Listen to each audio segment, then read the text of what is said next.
12 വയസ്സുള്ള ഒരു ആൺകുട്ടിക്ക് breast development, ഒരു ബ്രസ്റ്റിൽ നിന്ന് നല്ല പെയിനും ഉണ്ട്. ഒരു വശത്തെ മാറിൻ്റെ മാത്രം വളർച്ച ആൺകുട്ടികളിൽ കുഴപ്പമാണോ? ബ്രസ്റ്റ് ഡെവലപ്മെൻറ്റ് ബോയ്സ് നമ്മൾ ശ്രദ്ധിക്കേണ്ട കാര്യം എന്താണ്?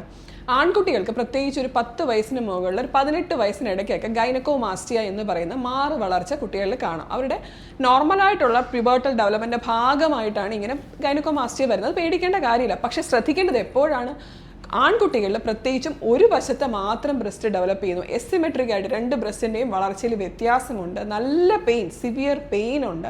അതുപോലെ ഡിസ്കിൻ്റെ സൈസ്, അതായത് ആ ഏരിയോള എന്ന് പറയുന്ന ഡിസ്കിൻ്റെ സൈസ് ഒരു 4 സെൻറ്റിമീറ്റർ കൂടുതലാണ് വരുന്നത്. പിന്നെ റാപ്പിഡായിട്ട് പ്രോഗ്രസ് ചെയ്യുന്നു, പെട്ടെന്ന് വലിപ്പം വർദ്ധിക്കുന്നതായിട്ട് കാണുകയാണെങ്കിൽ തീർച്ചയായും കുട്ടിയെ ഒരു പീഡിയാട്രീഷ്യനെയോ പീഡിയാട്രിക് എൻഡോക്രൈനോളജിസ്റ്റിനെയോ കാണിച്ചിരിക്കണം. കാര്യം കുഞ്ഞുങ്ങൾക്ക് പല രോഗാവസ്ഥയുടെയും ലക്ഷണമായിട്ടും ഗൈനക്കോമാസ്റ്റിയ വരാം. അപ്പോൾ അതിന് ഇവാലുവേഷൻ വേണം, ടെസ്റ്റുകൾ വേണം, ഹോർമോൺ ഇവാലുവേഷൻ വേണം.